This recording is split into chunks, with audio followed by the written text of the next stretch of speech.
Kita di sana 5 sampai 6 jam, mereka dengan Quran. Masya Allah. Setiap hari. Setiap hari. Nah, target hafalan untuk santri kelas SMP, jenjang SMP berapa juz itu, Ustaz? Selama 3 tahun, jadi kita berikhtiar pesantren itu di angka 15 juz. 15 juz. Justru terbalik, Ustaz. Jadi makin banyak si anak itu menghafal Quran, makin cerdas sebetulnya. Oh gitu ya? Jadi bukan makin tumbuh ya, cuma terbalik omongan itu. Betul. Jadi banyak testimoni lah ya, yang mereka tadinya telat, kemudian disuruh menghafal, tahu-tahu nilai yang pelajaran lain jadi bagus. Karena terbiasa menghafal.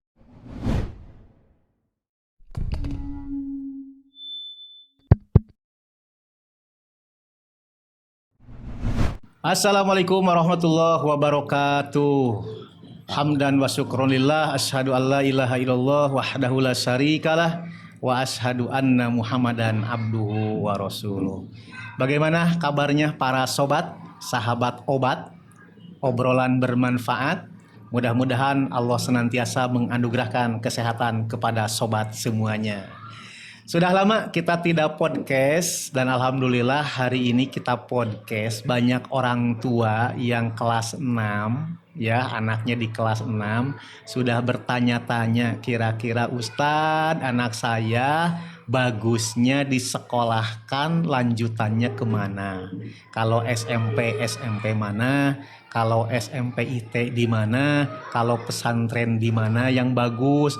Kalau MTS di mana? Oleh karenanya ada program podcast ini, salah satunya kita akan selalu menghadirkan selama bulan ini, ya bulan Oktober, November, Desember, podcast bersama penyelenggara pendidikan ya.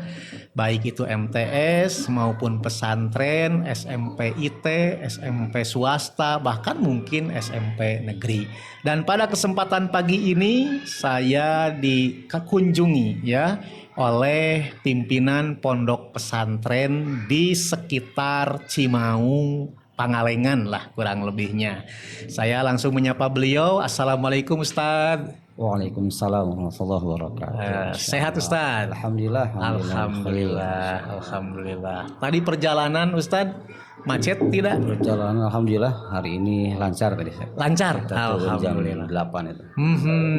Hari ini kita hari Selasa tanggal 17 Oktober 2023. Nah, Ustadz, pondok Ustadz itu pondok pesantren ya? Iya betul. Iya. Namanya apa Ustadz? Sohibul Quran. Sohibul Quran. Itu artinya apa ya? Sahabat Al-Quran. Sahabat Al-Quran. Sohibul Quran itu para sobat semuanya artinya sahabat Al-Quran. Tentang Sohibul Quran ini, nama itu ya, itu apa terinspirasi dari Quran, hadis, itu atau dari perkataan ulama atau apa Ustaz? Awalnya kita ngambil nama itu Sohibul Quran. Teringat sebuah hadis Rasulullah yang berbunyi Iqra'ul Quran fa innahu ya'ti yaumal qiyamah syafi'an li ashabihi. Ya.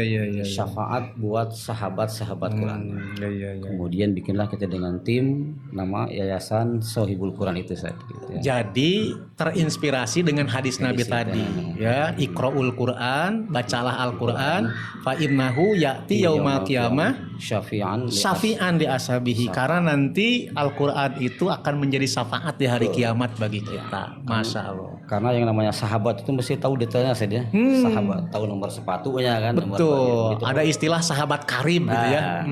Gitu pun kita dengan Al-Quran. Dengan Al-Quran. Kita menghafalnya, mempelajarinya, dan kita coba mengamalkannya seperti itu. Ya. Tapi sebelum jauh kita ngobrol terkait dengan nanti PPDB atau apapun, Ustadz ini namanya Ustadz Hamdan. Kalau lengkapnya Handi Hamdani. Handi Hamdani. Tapi kalau panggilan familiarnya apa? Hamdan. Ustadz Hamdan. Alhamdulillah. Ustadz sebagai apa tuh di Sohibul Quran?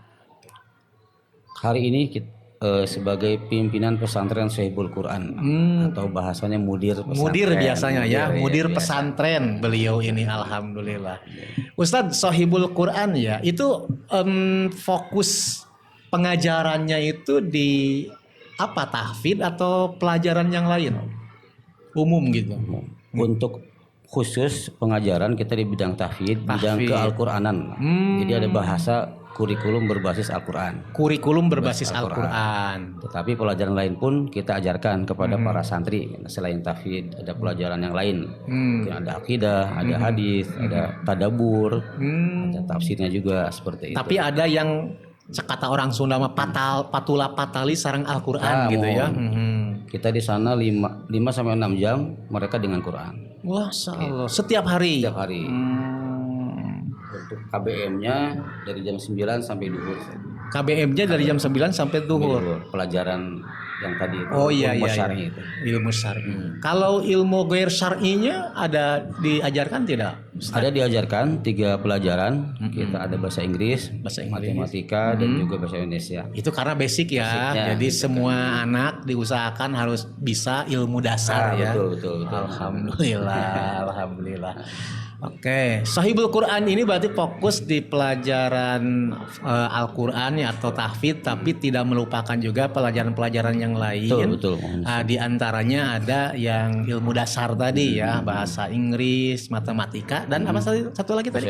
Bahasa Indonesia, bahasa nasional kita. Nah, untuk Shahibul Quran ini membuka jenjang apa saja, Ustaz, sekarang? Alhamdulillah. Sekarang kita buka jenjang SMP atau lulusan SD ya. Kemudian jenjang SMA juga.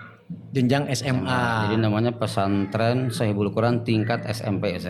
Oke. Kalau dibahasakan tingkat wusto.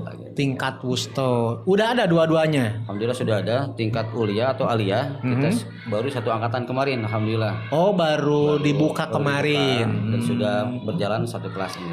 Baru berjalan 1 kelas. Kalau untuk yang jenjang SMP-nya? SMP sudah angkatan kelima ini. Sudah angkatan kelima. Sudah meluluskan belum? Meluluskan 1. Ini keempat ya, nanti nerima yang kelima berarti. Oh ya. Nah, kan pesantren tuh ada yang khusus akhwat, ada yang khusus ikhwan, ada yang campur juga. Kalau di Shahibul Quran kita sekarang khusus akhwat, khusus perempuan. Ya. Yang dari SD perempuan. Ya. Kalau mau menyekolahkan anaknya, diantaranya pilihannya bisa ke Shahibul Quran. Betul. Oke, ya. Termasuk SMP SMA juga akhwat ya. Akhwat, betul. Jadi kalau berdirinya itu sudah tahu berapa tahun berarti untuk SMP? Berdiri SMP sudah tahun berapa tuh? Sekarang kan tahun 2023. 2023 ya. Berarti 4 tahun ke belakang. 4 tahun ke belakang. Ya, alhamdulillah. Kalau ada orang tua yang ingin berkunjung ke tempat Shahibul Quran ini, ma'had atau pesantren Shahibul Quran, lokasinya di mana, Ustaz? Lokasinya di Kampung Cigoong. Kampung Cigoong. Desa Mekarsari, Kecamatan Cimaung, Banjaran. Oh, masuknya ke Banjaran ya? Masuknya malah Kecamatan Cimaungnya ini. Kecamatan Cimaung. Iya. Nanti kalau Bapak Ibu ingin berkunjung ke sana, kita ada Google Maps-nya, juga ditanyakan saja pesantren Shahibul Quran Cigoong, insya Allah sudah masyhur ya. Alhamdulillah. Jadi tempatnya juga sebetulnya di perkampungan. Ya, artinya kondusif ya untuk pembelajaran. Tidak ada keramaian, terus juga motor, mobil gitu. Tidak terlalu ramai lah. Kan bukan jalan raya ya, bukan di pinggir jalan raya. Alhamdulillah. Jadi ayah bunda yang masih bingung mau kemana kalau pesantren ya, untuk akhwat tapi untuk perempuan itu bisa salah satunya berkunjung dulu bersilaturahim ke Ma'had Shahibul Quran yang berada di Kampung Cigoong, Kecamatan Cimaung. Alhamdulillah. Nah, kalau untuk biaya ini biasanya, betul. Ya, biaya masuk belajar di Shahibul Quran itu apa saja dan berapa? Baik, untuk biaya masuk pertama jadi 9,5 juta. 9.500.000 itu sudah termasuk ada uang pangkalnya, kemudian kegiatan 1 tahun, kemudian kesehatan, dan juga sudah termasuk infak ranjang dan kasur dan juga lemari. Jadi alhamdulillah untuk tidur anak-anak ya kita sediakan dengan istimewa, jadi satu kasur satu orang atau satu ranjang ya.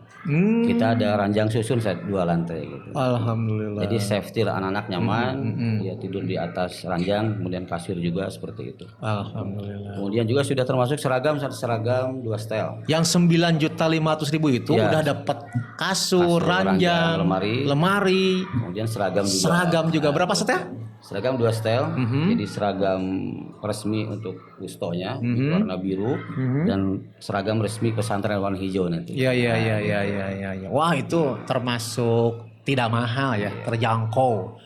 Syahriahnya, Ustadz, syahriah tuh iuran bulanan ya. SPP-nya. SPP, ya. 950.000. 950.000 untuk Sudah makan 3 kali. makan 3 kali. Kemudian pendidikan KBM dia belajar jam 9 sampai duhur itu.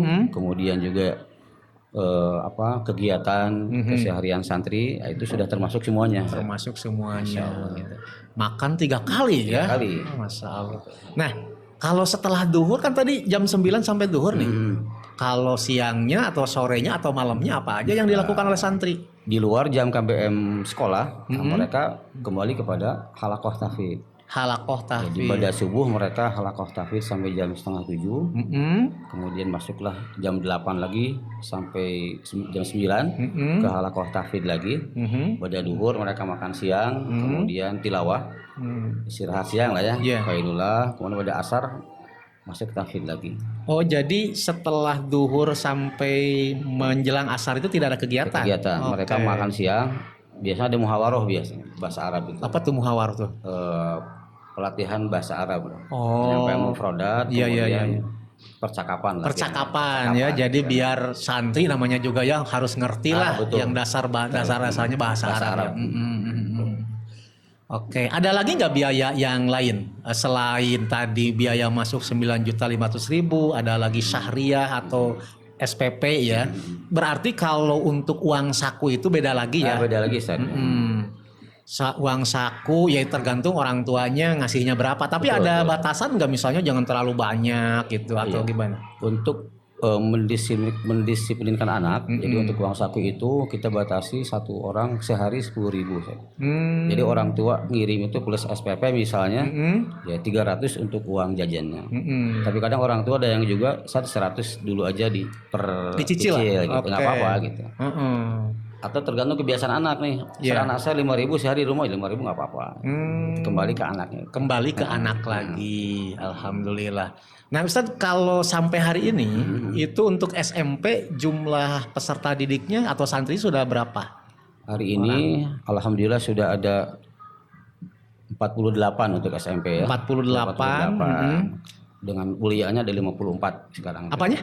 Dengan aliyahnya. Dengan aliyah 54 semuanya. Oh, iya. Jadi 48 itu ada kelas 1, 7 ya, kelas 8, kelas 9. Kelas 9. Jadi kata orang Sunda mah kagero, karena jumlah santrinya juga belum banyak ya, namanya juga pondok baru ya. Biasanya ada banyak lembaga yang ketika di awal-awal itu kagero, anak-anak itu terperhatikan, terpantau karena sedikit jumlahnya. Makin hari, makin tahun, makin banyak siswanya, sudah nih kurang termonitor. Makanya ini mungkin salah satu yang perlu jadi pertimbangan juga untuk memasukkan anak ke Shahibul Quran ya. Oke, Ustadz, kita lanjutkan untuk biaya dulu ya. Itu tidak ada diskon nggak? Misalnya, saya nggak bisa bayar segitu, atau cara pembayarannya apakah harus plek 9.500.000 atau bagaimana? Oh ya, ini untuk pembiayaan, informasi juga penting buat Bapak Ibu semuanya. Jadi 9,5 juta itu bisa dicicil, Ustaz. Bisa dicicil. Udah murah 9.500.000, bisa diangsur juga. Coba gimana tuh cara pengangsurannya? Nah, jadi ada uang pangkal di sini yang nominalnya ada 4 juta itu. Itu nanti bisa dinantikan. Kita dahulukan misalnya Ustaz, Anda nyicil dulu untuk diutamakan infak ranjang dan seragam, dan yang sekitar ada 4,5 juta. Yang sisanya itu bisa dicicil Bapak Ibu, mungkin bisa sampai setahun atau 6 bulan, tergantung kemampuan rezekinya Bapak Ibu semuanya.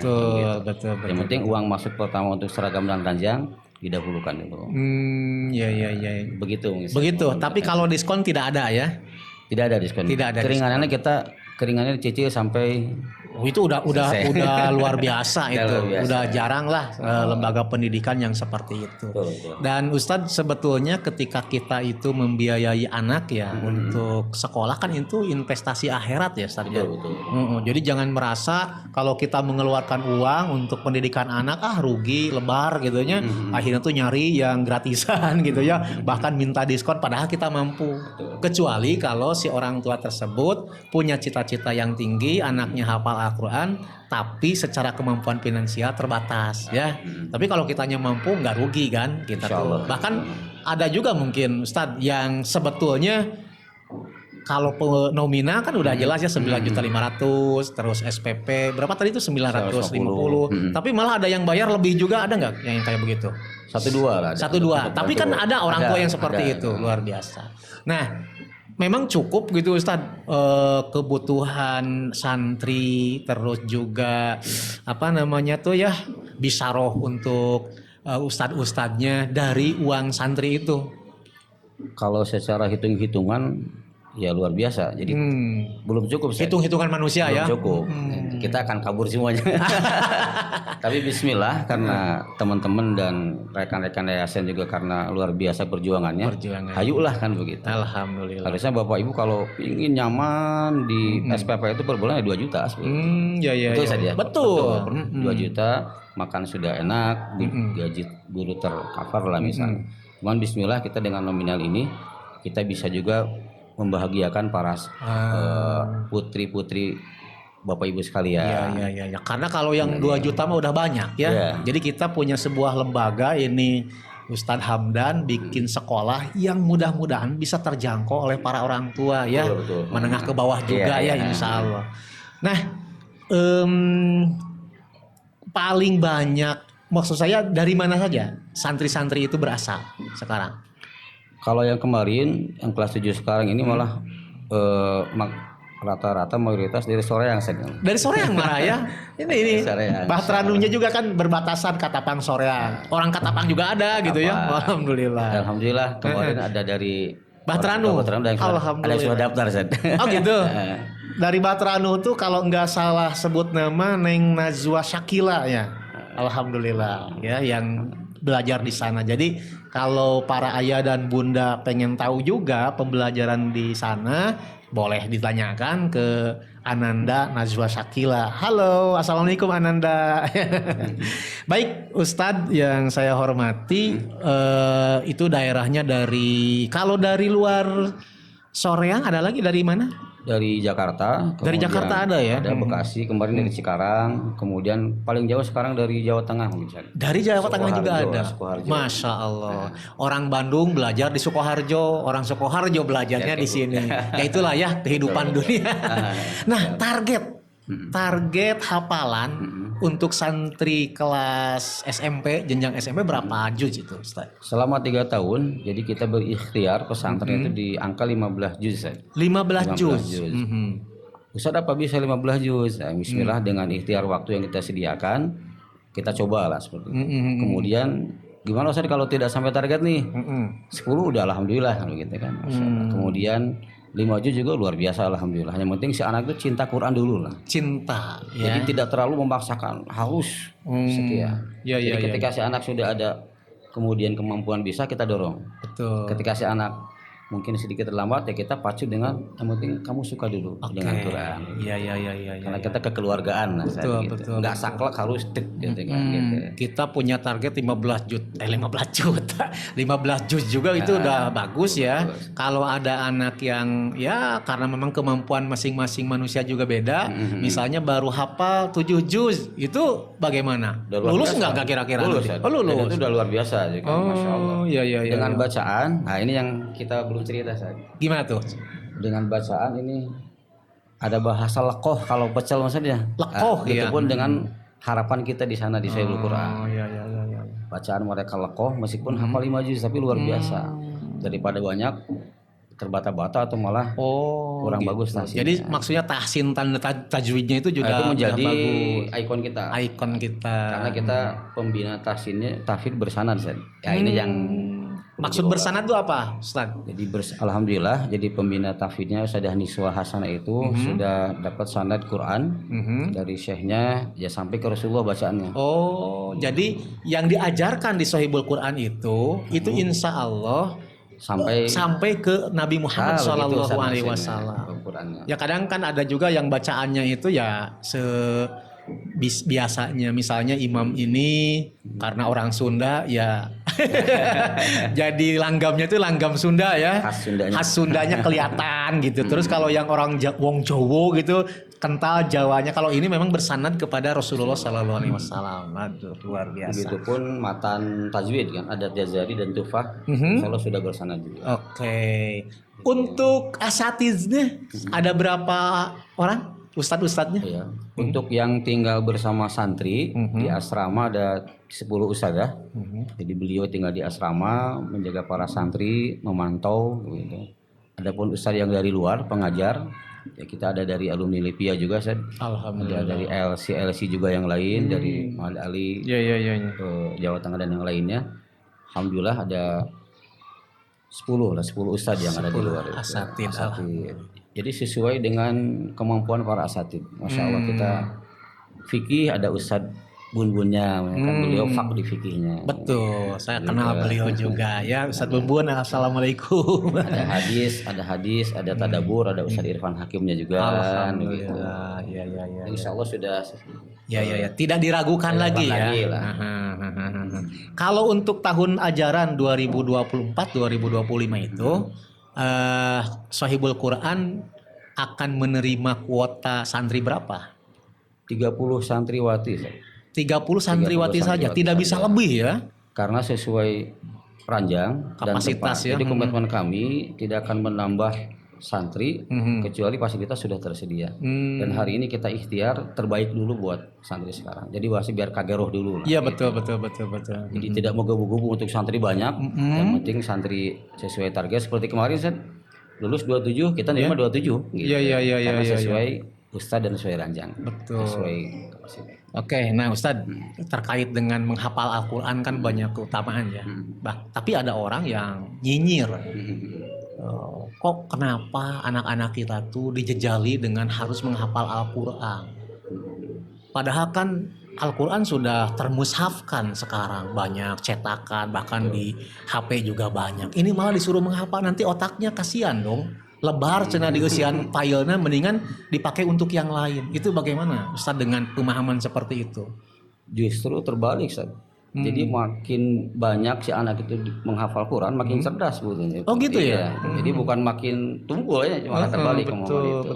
Jadi banyak testimoni lah ya yang mereka tadinya telat, kemudian disuruh menghafal, tahu-tahu nilai yang pelajaran lain jadi bagus. Karena terbiasa menghafal. Dan memang Al-Quran itu diturunkan bukan untuk mempersulit ya, memudahkan ya. Walaqad yasarna Qur'ana. Betul. Jadi para hadirin kaum muslimin keliru banget gitu kalau ada orang yang mengatakan sayang dong itu otak digunakan untuk menghafal. Justru Allah menyuruh kita, Nabi Muhammad menyuruh kita untuk menghafal Al-Quran gitu ya. Ada lagi yang perlu disampaikan Ustadz untuk membantah hal tersebut? Yang tadi bahwa orang jangan banyak dijejali dengan Al-Quran, gimana tuh? Kalau saya pribadi dari pengalaman saya kenapa menghafal Quran, ya saya banyak ingat hadis Rasul tentang fadilah keutamaannya. Jadi khairukum man ta'allama al-Quran wa 'allamahu, iqra'ul Quran. Kemudian bagaimana derajat kita di surga dengan Qurannya juga. Dan banyak fadilah-fadilah. Kalau ingat itu, hilanglah bantahan itu. Oh iya, ternyata Masya Allah. Jadi ketika santri sedang futur itu kita sajikan hadis-hadis Rasul. Oh ya, hayu semangat lagi kan begitu. Futur tuh lelah jenuh gitu. Ada masa jenuhnya juga. Capek akhirnya kita kumpul nasihat. Oh ya semangat lagi. Oh ya karena memang sifat manusia ya suka ada aja. Jangankan belajar Al-Quran, belajar matematika terus-terusan juga bosan aja ada ya. Tapi nanti ada motivasi gitu. Betul. Oke. Nah Ustadz, ini kan sekarang sering terjadi ya di beberapa pesantren, tapi saya nggak mau menyebutkan banyak. Ini ada kasus-kasus yang justru akhirnya tuh orang tua agak takut, apalagi ini kan pondok khusus akhwat. Misalnya pelecehan seksual baik dilakukan oleh asatid atau apa. Itu kekhawatiran itu berlebihan atau tidak Ustaz? Di Sohibul Quran lah contohnya. Wajar lah ya orang tua khawatir, seperti kemarin ada nenek yang sampai nanya ke saya, Ustaz, cucu saya di sini. Saya juga khawatir dengan cucu saya, banyak kasus di Bandung. Saya terangkan insya Allah nih di sini aman. Kenapa itu terjadi? Ya karena awal mendirikan pesantren atau awal dia mencoba untuk mengurus santri lah seperti itu. Ya, seperti kasus di Bandung kan banyak. Kalau tujuan awalnya sudah luar biasa, perjuangan ataupun lillah atau mengkader anak-anak menjadi penghafal Quran itu udah lewat lah kan. Walau alam ya, kalau kejadian kasus-kasus yang kemarin itu yang ditampilkan oleh media yang seolah kan umat hafid jelek misalkan gitu. Tapi itu hanya 1-2 lah. Oknum namanya ya. Itu. Dan itu tidak mewakili daripada yang lain. Dan sampai hari ini insya Allah sampai seterusnya tidak pernah terjadi di Sohibul Quran ya. Alhamdulillah. Karena kita menjaga safety mungkin untuk para Ya. Termasuk kayak rekrutmen guru juga kan nggak asal-asalan ya, Ustaz. Betul. Jadi syarat yang sudah ngajar di sana sudah nikah kan? Sudah nikah. Sudah punya anak kalau Ustaz ya. Ya, berarti kalau saya belum nikah nggak bisa ya. Gus boga budak opat abdi mah kita. Ya Allah ya Robi. Ya itu satu ya, masalah pelecehan seksual. Kadang-kadang sebetulnya itu terjadi 1-2 tapi di blow up, diperbesar dan sebagainya. Yang keduanya takutnya bully atau perundungan. Betul. Bully dari sesama teman dan sebagainya. Nah, bagaimana cara memagari, membentengi agar itu tidak terjadi di pesantren Ustadz, agar tidak terjadi bully dari anak-anak gitu. Hari ini alhamdulillah jadi tidak ada terdengar bully yang seperti di video-video tampilan, ada dipukuli, ada di apa. Karena kan anak-anak perempuan mungkin semuanya.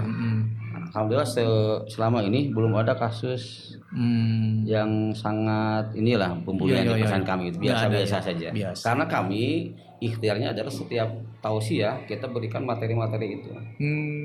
Pertemanan. Sampai kita rapat kenapa nih terjadi pembulian. Kita diskusi dengan para asatid. Oh Ustadz ini karena satu daerah. Oh Ustadz ini karena ini, jadi akhirnya kita pecahkan bersama. Iya. Jadi insya Allah ya nggak ada terjadi pembulian. Adapun kalau sekali-kalinya Pak Baud baru datang, wajar kan manusiawi. Itu bukan hanya di pondok Sohibul Quran aja, di pondok yang lain pun. Dan Pak Baud atau terjadi konflik antara teman atau antara santri itu biasanya santri baru ya. Santri baru. Dan itu tuh sebetulnya agar anak itu diajarkan untuk pemecahan masalah ke depannya ya. Tidak mesti terlalu berlebihan kita tuh mengintervensi anak-anak itu. Kalau bisa diselesaikan di antara mereka. Iya. Nah, Ustadz kan masih kecil kan, tingkat alumni SD ya kan, berarti usianya tuh baru berapa 12 tahun gitu ya, masuk ke pesantren. Ada masalah nggak misalnya tuh ada anak yang nangis, terus anak yang akhirnya tuh nggak betah pengen pulang atau bagaimana? Karena kadang-kadang orang tua tuh khawatir itu. Betul. Untuk pertama yang nangis ada masih masih nangis malam kan. Kadang orang tua tuh ada yang tega tuh tinggal malam, saat saya nitip anak langsung dia pergi, nangis aja kan. Gitu ya. Tapi setelah 2 hari itu biasa. Ya. Kemudian mungkin yang pulang sampai nggak betah saja. Dan itu terjadi mungkin tiap tahun ada cuma satu lah kayaknya, satu kasus. Jadi tidak banyak ya gitu. Ya, karena orang tuanya juga mungkin merasa ingat juga di rumah, anaknya nangis, akhirnya kontak. Ada kontak batin ya. Jadi katanya ya, entah benar atau salah, kalau kita tuh mau menyekolahkan anak apalagi jauh di pesantren, orang tuanya juga kudu rela, kudu ngabebaskeun hatena gitunya, Pak. Ustaznya. Jadi insya Allah itu saya juga punya anak dulu pesantren malah jauh di Jawa Tengah. Kontak batin wae. Akhirnya teh betul anak tuh betah. Tapi alhamdulillah sekarang udah agak gede, terus sekolahnya jauh di Semarang, ya bebaskan saja alhamdulillah. Nggak pernah paling kayak nge-WA apa coba, Abi minta uang. Jadi bukan mengeluh kan, itu mah memang wajar anak nggak punya uang gitu. Tuh bully. Terus juga terkait dengan sekolah ini apa yang namanya? Kan ada yang ke Depak, ada yang ke Diknas. Kalau Sohibul Quran berarti ikutnya berafiliasi di bawah naungan Depak ya. Oke. Berarti perizinan sudah ada. Alhamdulillah kemarin Depak sudah mengontrol ke Sohibul Quran. Nah, kita sedang selangkah lagi lah untuk perizinan. Jadi Tapi kalau nanti ada yang lulus dari Sohibul Quran yang jenjang SMP belum selesai, nanti ijazahnya punya nggak? Kita ijazah untuk tahun ini kita ikut paket set. Ikut paket. Oke. Jadi dapatnya nanti paket B ya. Paket B. Ya, kita sudah kerjasama dengan PKBM Bonti Kota Bandung. Ya. Insya Allah aman lah untuk ijazah setara dengan ijazah lain saya gitu. Betul. Jadi para bunda dan ayah yang saya hormati, sobat ya, sahabat obat, agar tahu juga bahwa Sohibul Quran ini lembaga baru yang sedang merintis, muridnya baru ada 48 untuk jenjang SMP. Dan untuk perizinan sedang dirintis juga, sedang proses. Adapun untuk ijazah anak-anak yang kelas 9 itu paket ngambilnya, jadi paket B insya Allah. Tapi untuk alumni-alumni selanjutnya bisa jadi kalau prosesnya mudah ya insya Allah atas nama sendiri. Tapi enak juga kalau saya lihat paket itu kan sebetulnya tidak, kan namanya juga persamaan ya. Betul. Tidak ada perbedaan. Bahkan kalau kita tuh sekolah di sekolah yang sudah berdiri dan punya izin, itu ditandatanganinya oleh kepala sekolah tersebut. Tapi kalau paket itu langsung oleh kepala dinas loh. Malah itu. Iya. lebih tinggi jabatannya daripada kepala sekolah. Itu, ya. Betul. Nah, oke. Kalau untuk prosedur penerimaan, kalau misalnya nih ada orang tua karena melihat podcast kita tertarik, itu bagaimana? Untuk prosedur? Untuk hari ini bisa online. Sementara kita lihat via WhatsApp, hanya misalnya mendaftarkan nama, kemudian nama lengkap, tempat tanggal lahir, alamat, kirim ke mana tuh? Bisa disebutkan? 0812 1635 Iya. 0498. Masya Allah. Boleh diulang ke kamera, Ustaz? Oke, 0812 1635 0498. Oke, nah itu bagi ayah dan bunda yang tertarik ingin nanya-nanya komunikasi termasuk mau mendaftarkan anandanya, itu langsung bisa menghubungi WhatsApp yang disebutkan oleh Ustaz. Kalau offline juga bisa langsung datang ke sana. Langsung datang, sekiranya dari jauh mungkin luar Bandung, nanti ada kita pelayanan one day service lah, sehari datang kemudian daftar langsung tes gitu. Oh gitu. Jadi satu hari itu selesai ya sampai lulus anak itu. Lulus. Ada juga yang nggak lulus gitu? Kalau kuota lebih ya kita misalnya yang daftar 40 nih, kita lewat 30 ya ada seleksi 10 gitu. anak berarti tidak bisa diterima. Dulu angkatan pertama banyak kita ini menolak beberapa santriwati. Karena sarana itu yang tentunya menjadikan pertimbangan. Oke. Nah kan pesantren itu tempat menempa anak-anak agar menjadi soleh dan solehah ya. Betul, tapi berdasarkan pengamatan ada juga anak yang beres dari pesantren untuk soleh jeung solehah gitunya anggar we gitu. Itu kalau di Sohibul Quran agar bisa ya kalau namanya soleha kan masalah hidayah juga. Betul. Tapi kan ikhtiar dari Sohibul Quran untuk menyolehkan anak itu seperti apa? Jadi ikhtiarnya adalah kan pertama pesan Sohibul Quran itu ada pertama tahfidz, tahsin, kemudian adab. Adab di sana ada pelajaran adab yang ditekankan. Baik di kelas ada ta'limut ta'lim bersama Ustaz Iqmal dan Ustaz yang lainnya. Kemudian juga di asrama kita ada jadwal rutin anak disiplin. Mungkin sholat 5 waktunya, kapan dia harus tilawahnya, kemudian juga dia harus bangun malamnya, kemudian ada tausiahnya di sanalah. Hari ini pekan ini misalnya kita bab apa nih ke anak-anak? Oke, bab jujur. Oke, kita jujur dulu. Bab jujur kita tes anak-anak dengan apa? Bab disiplin. Ada simulasinya. Ada simulasi itu. Kemudian ada pembinaan akhlak per kelas maksudnya. Setiap kemudian ada pembinaan akhlak per pekan, tausiah qabla iftar, ini Senin Kamis. Sebelumnya mereka tausiah dulu. Misalnya hari ini lagi musim apa nih, kita masuk materinya itu. Jadi biar betul-betul anak-anak ini terperhatikan lah bab ini kan bisa terpantau lah. Hari ini lagi musim apa kan, misalnya ketidakjujuran nih ya bab jujur kita masukkan gitu. Oh, jadi Harus sabar, gitu. pembahasan tematik juga ada ya, ada. sesuai dengan aktualnya kondisi waktu itu. Betul. Karena ikhtiarnya mereka tuh ya bisa lah kan seperti sekarang kan ada santri ulia saja, santri yang SMA itu. Yang SMA. Kita masuk tausiahnya mereka menjadi seorang muslimah luar biasa, juga ummahat nanti yang luar biasa juga. Ada masuk tausiah di sana. Dan jadi tausiah adab antum harus misalnya menyayangi adik-adiknya gitu. Kalau saya baca di brosur sepertinya ada kewirausahaan juga ya kalau nggak salah. Maksudnya apa itu? Ini khusus nanti ulia Set. Yang ulia. Yang alia. Bukan yang SMP. Bukan. Ya. Jadi ada peternakan, ada juga perkebunan, anak-anak di sana itu. Ya. Tata boga nanti ada. Tata boga yang ulia. Kalau yang SMP belum ada tata boga juga. Ada cuman hanya dasar saja. Dasar saja gitu. Seperti mengenal anak-anak sudah mengenal pertanian, kita datangkan tim pertanian dari Cigohong untuk ke mereka materi. Iya. Karena kan memang di sekitar Sohibul Quran itu rata-rata mata pencaharian penduduk itu di peternakan dan pertanian ya. Ada yang luar biasa Ustaz, nanti anak saya jadi petani dong. Oh enggak, justru akan menjadi bos petani gitu kan, bos peternak. Iya, betul. Kalau kita mengajarkan pertanian tidak berarti harus jadi petani kan. Seperti mengajarkan hafalan Quran, terus juga adab-adab hadis dan sebagainya, itu kan bukan berarti si anak itu harus jadi ustadz ya. Betul. Jadi apapun dia, tapi dia itu menjadi orang yang soleh gitu kan. Basic. Mungkin tos tidinya teh hoyong ke jurusan kedokterannya nggak masalah gitu. Bagus. Jadi dokter yang soleh kan gitu. Ya Allah, bagus.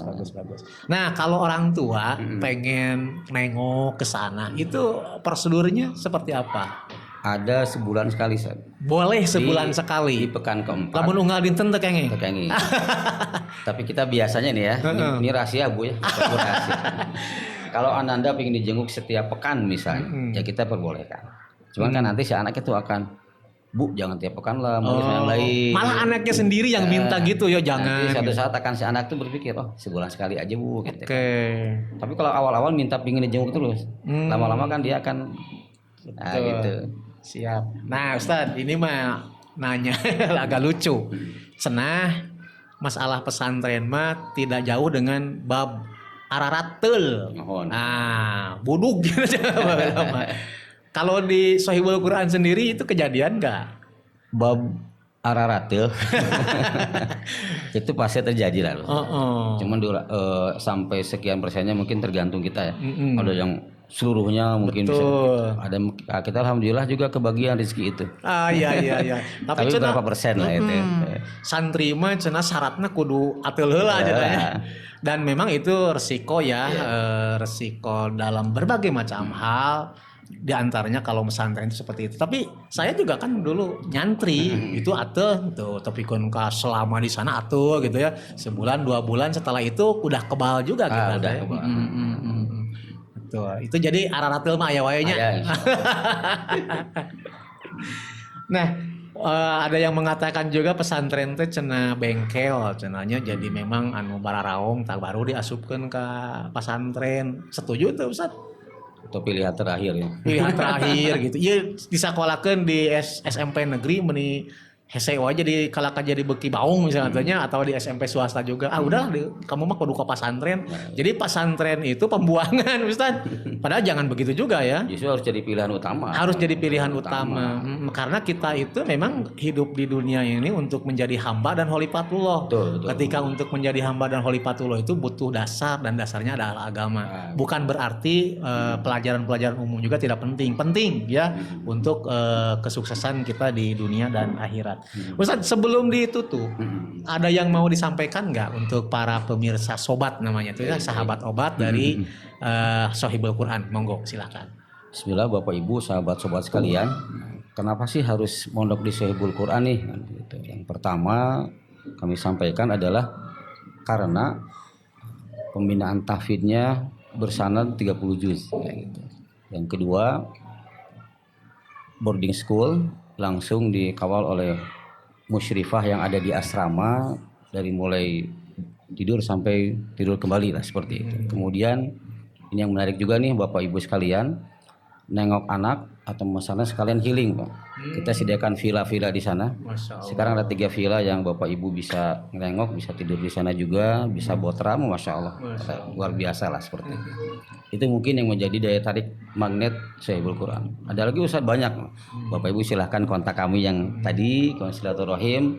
Kemudian juga insya Allah tentunya akan diberikan informasi lebih lanjut Ustaz, tentang PPDB ini seperti itu. Nah Ustadz, ada yang terlupakan sebelum ditutup.